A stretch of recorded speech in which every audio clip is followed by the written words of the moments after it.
विद्यार्थियों, एक जिले में आपका जो है ये आप देख रहे हैं अर्थशास्त्र का पेपर हुआ है, कला और वाणिज्य वर्ग दोनों के लिए, ठीक है।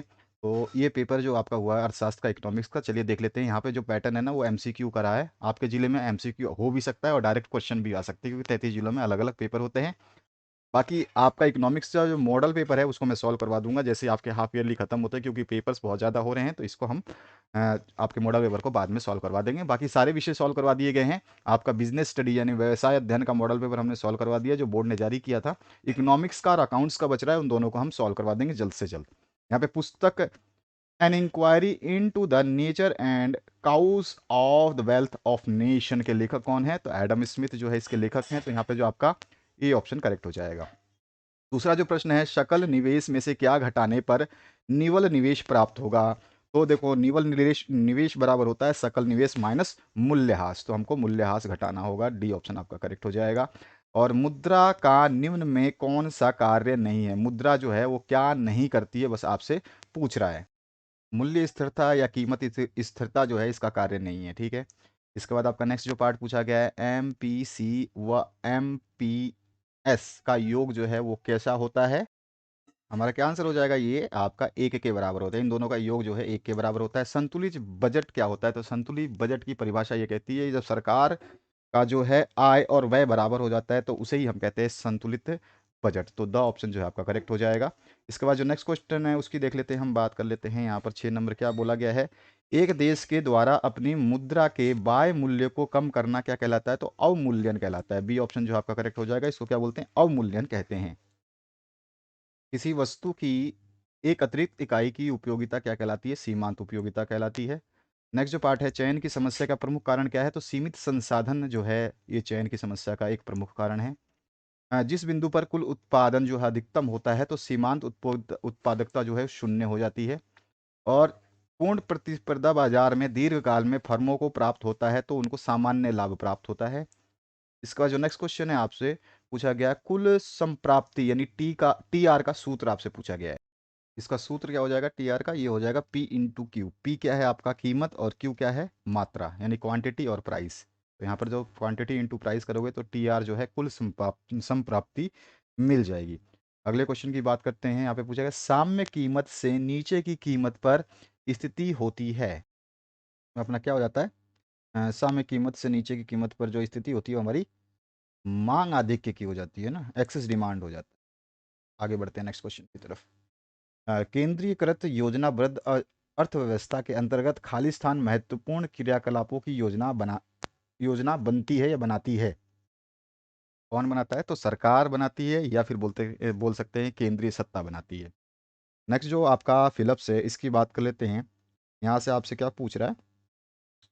सरकारी व्यय में वृद्धि करने पर संतुलन आय में खाली स्थान के बराबर वृद्धि होती है। तो कैसी वृद्धि होती है, किसके बराबर होती है? ये सरकारी व्यय के बराबर वृद्धि होती है, ठीक है। सरकारी व्यय में वृद्धि करने पर संतुलन आय में खाली स्थान के बराबर वृद्धि होगी। तो इसमें व्यय के बराबर वृद्धि होगी ना। देखो, सरकारी व्यय में वृद्धि करने पर संतुलन आय में व्यय के बराबर वृद्धि होगी। जितना व्यय बढ़ेगा उतना ही इधर भी आपका संतुलन आय में भी वृद्धि हो जाएगी। भारत में करेंसी नोट सभी को बताया आरबीआई जारी करता है, रिजर्व बैंक ऑफ इंडिया।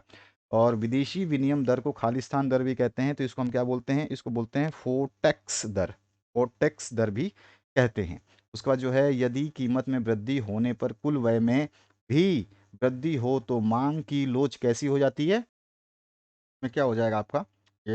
इसमें क्या कम हो जाएगी ना। देखो, यदि कीमत में वृद्धि होगी, अब कीमत किसी भी चीज़ की बढ़ाओगे तो उस पर कुल व्यय में भी वृद्धि होगी, ठीक है। तो मांग की लोच जो है, मांग डिमांड क्या हो जाएगी? कम हो जाएगी, है ना। और एक फर्म को सामान्य लाभ से अधिक अर्जित लाभ को जो है किस नाम से जाना जाता है? तो इसको हम बोलते हैं एक वर्ड है जिसको हम क्या बोलते हैं?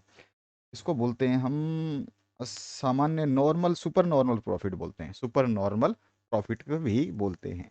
नेक्स्ट जो क्वेश्चन है, माल सूची में नियोजित संचयन से क्या आशय है? फिर आप सारे प्रश्न तो देख सकते हो, आपके स्क्रीन पे है, बिल्कुल साफ साफ है। यहाँ पर भले ही पेज में थोड़ा सा दिक्कत है, लेकिन अगले पेज में जो है आंसर क्वेश्चन बिल्कुल सही है, तो इनको पढ़ लीजिए।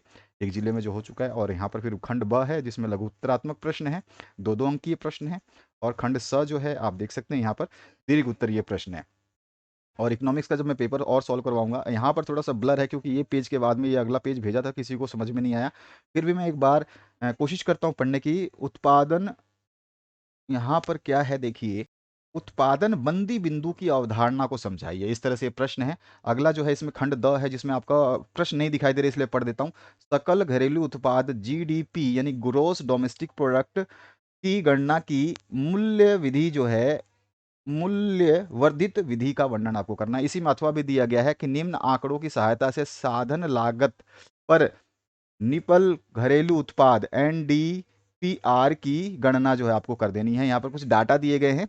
निजी उपभोग व्यय दिया गया है, पूंजी निर्माण, सरकारी व्यय, वस्तुओं और सेवाओं का निर्माण, वस्तुओं और सेवाओं की का आयात, ठीक है, आयात। निर्यात है और आयात है, निर्माण नहीं है। ये आपका सेवाओं का निर्यात है, ये सेवाओं का आयात है। मूल्यह्रास है, प्रत्यक्ष कर है, और ये आपका आर्थिक सहायता है, ठीक है, ये आर्थिक सहायता लास्ट में। इसके बाद जो नेक्स्ट है आपका बजट रेखा व अधिनियम मानचित्र की सहायता से, अधिमान मानचित्र की सहायता से उपभोक्ता के इष्टतम चयन की अवधारणा को रेखाचित्र द्वारा आपको बताना है। अथवा में निम्न वस्तुओं के प्रकार का जो आशय है वो स्पष्ट करना है। मान, यहाँ पे क्या लिखा है आपका, सामान्य व निम्न स्तरीय वस्तुएं, सामान्य व निम्न स्तरीय वस्तुएं, और अगला लिखा है आपका स्थापन एवं पूरक वस्तुएं। और इसके बाद में है परिवर्ती अनुपातों के नियम को जो है रेखाचित्र द्वारा बता देना। अथवा में है कुल स्थिर लागत व कुल परिवर्ती लागत को तालिका व रेखाचित्र के द्वारा समझाना है। तो इस तरह का ये प्रश्न पत्र आया, जिसको मैंने आपको पढ़ के बता दिया जहाँ पे ब्लर था, और बाकी हमने क्वेश्चंस डिस्कस किए। आगे देखेंगे नेक्स्ट वीडियो। बने रहिए चैनल पे, आपके लिए बहुत कुछ आने वाला है। बहुत तरीके से पढ़िए और हर चीज़ को शेयर करना सीखिए। अपना अपना भला ना करें, दूसरों का भी भला करें। Thank you very much, have a good day.